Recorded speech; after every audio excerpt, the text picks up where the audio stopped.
Today we are going to discuss about deadlock chapter. So what is a deadlock? It is a condition in which set of processes are in a hold and waiting condition.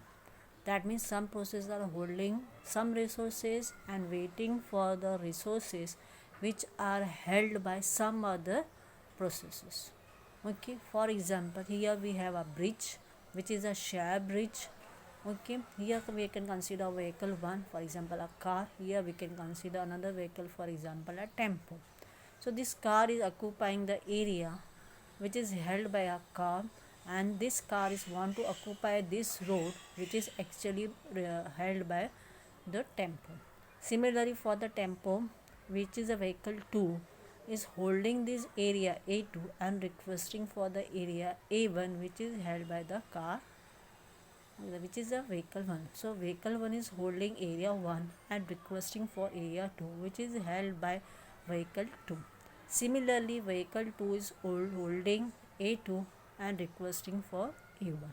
Now we will consider the second example, that is a real life example in which the roll number 1 is holding the attendance sheet and roll number 2 is holding the pen, that is after completion of OS lecture.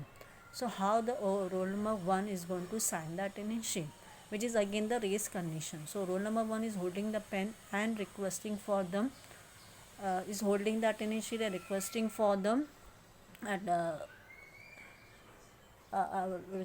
roll number 1 is holding the attendance sheet and requesting for the pen.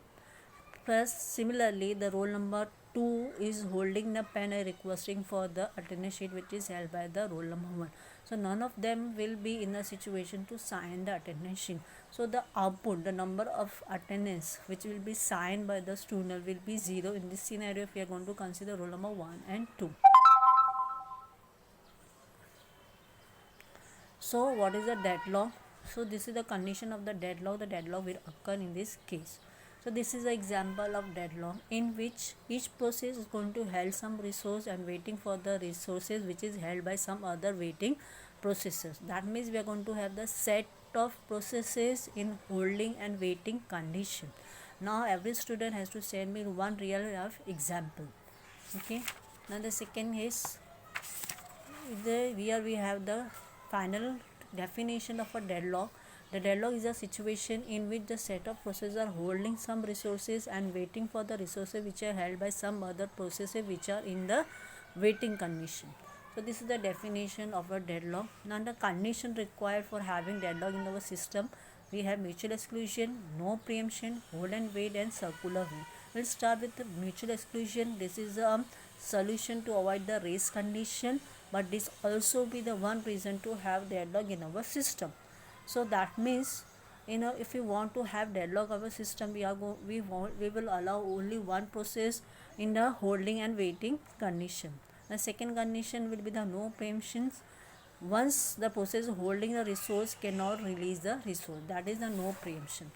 Third one is hold and wait. Process is holding some resources and waiting for other resources which is held by some other process, which can be the definition of your deadlock.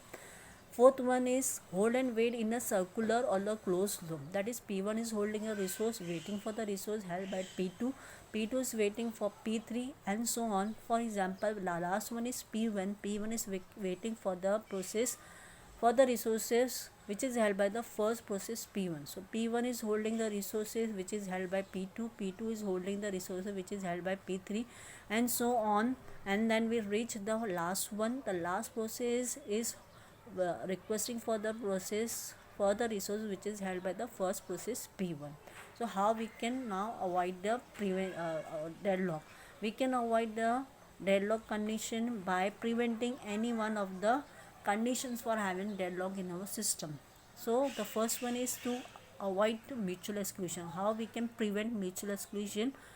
If we avoid mutual exclusion, that means we allow mutual inclusion. More than one process at a time can access a shared resource, but that is not the feasible case. That will give the birth to a race condition, so we have to avoid that. So how we can prevent the mutual exclusion? By only allowing share files to be accessed by, they can be accessed one so that the share files can be accessed by all the processes. Second one is we can avoid no preemption, we can prevent no, if we are going to remove no, that means we are going to have preemption, we are allowing prevention. That is, if the process is holding some resources, you have to preempt here to release that process. That is the preemption case. Third one is hold and wait. We are not going to allow any waiting process is going to halt some processes. That is, we are not going to fulfill the hold condition. So if someone is holding the resources, cannot wait. That is, for waiting condition we should not have the holding condition. Next one is circular wait. How we can avoid circular wait is we have to break the chain. In your previous example, P1 was waiting for P2, P2 was waiting for P3. That means now P3 should not wait for P4. So if you are going to break the chain, we can prevent the mutual exclusion. Hope you have understood the concept of mutual deadlock and the conditions for having deadlock in our system and how we can prevent mutual exclusion. At the end, what we have to do, we have to send one real example of how we can have deadlock in our system, or any real life example of deadlock.